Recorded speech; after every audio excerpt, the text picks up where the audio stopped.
respecto a el contrabando. Entonces, el problema, en teoría, es el contrabando. Es que hay un flujo de productos farmacéuticos falsificados. Falsificados siendo, no tienen lo que dicen que tienen, son literalmente peligrosos, ¿no? Y hay que frenar este flujo. Entonces los países ricos, y solo los países ricos, se sentaron a negociar un acuerdo para evitar el flujo de productos falsificados. Lo que es problemático de esto realmente es eso, es que si es una preocupación del mundo, ¿por qué no se sentaron a negociar todos los países del mundo?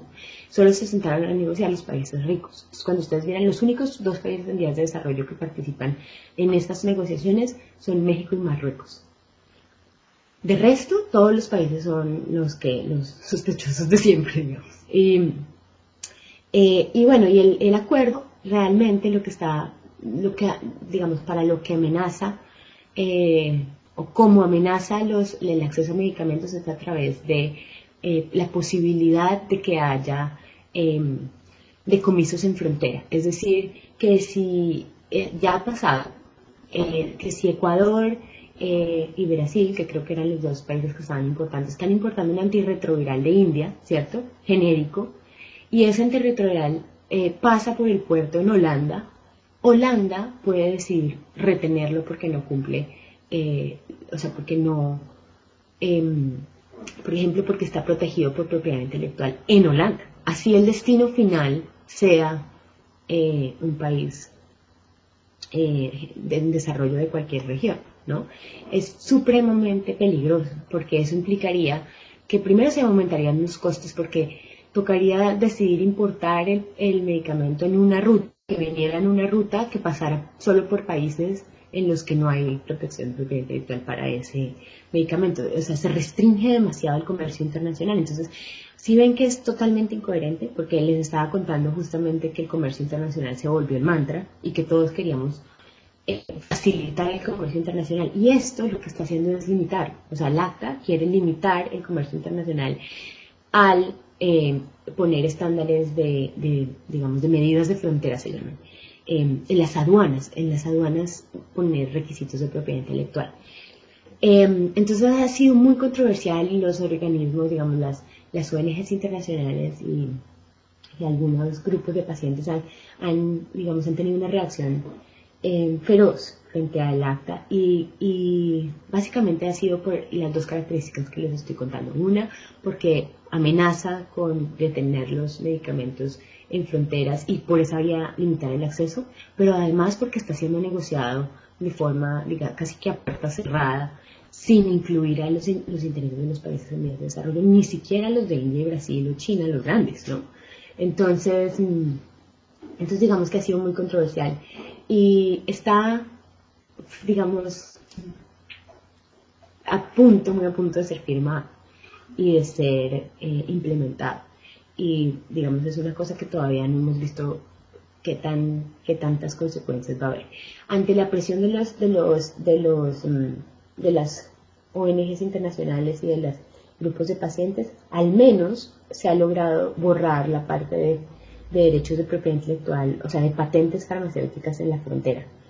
Pero hay problemas de marca, o sea, hay otras cosas que están, digamos que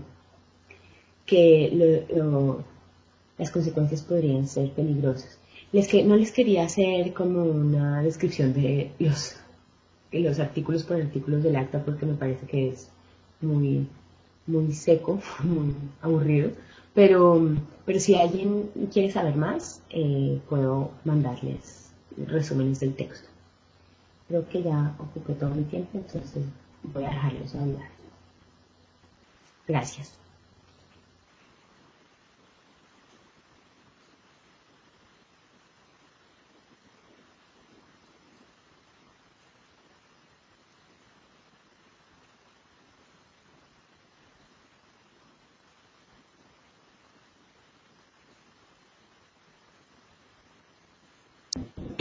Bueno, Tatiana, muchas gracias por la intervención y por el conocimiento que ha compartido en el día de hoy con nosotros. Abrimos la sesión de preguntas y comentarios.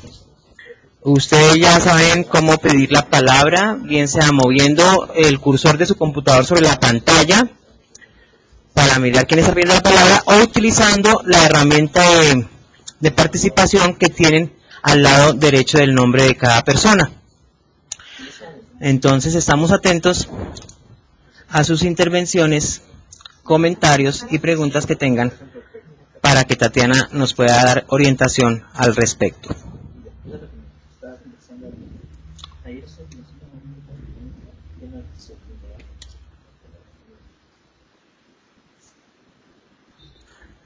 Si me están escuchando, me confirman por el chat si me están escuchando, por favor.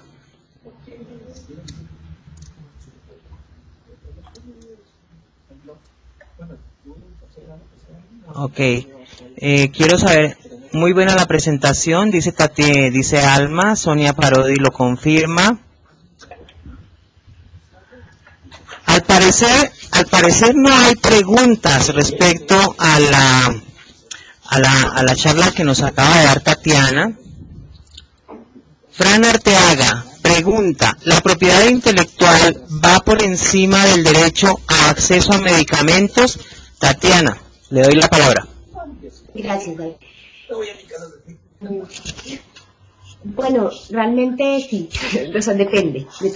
Como les decía, hay estas excepciones que los países todavía tienen flexibilidad para usar, que son digamos, las licencias obligatorias y las importaciones paralelas, o sea, pero realmente no son fáciles de usar. Entonces la respuesta es un poco triste, pero sí diría que la propiedad intelectual muchas veces está por encima del derecho de los pacientes a acceder a los medicamentos, porque a diferencia de lo que pasa con la propiedad intelectual, que es que los países firmaron acuerdos y se comprometieron a hacer avances en ese tema, ha habido un acuerdo igualmente, digamos, comprometedor en el otro tema.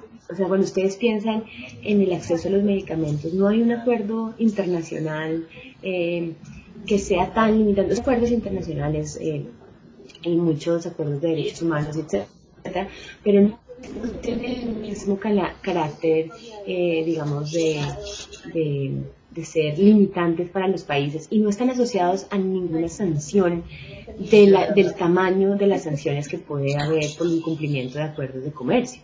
Porque las sanciones pueden ser económicas y eventualmente llega a una corte internacional, etcétera, pero nunca serán tan dramáticas como una sanción como el cierre de un canal de comercio internacional. O sea, que a usted le digan que no le van a comprar más el café, el banano, etcétera, en el mercado internacional. Entonces, al final, las herramientas son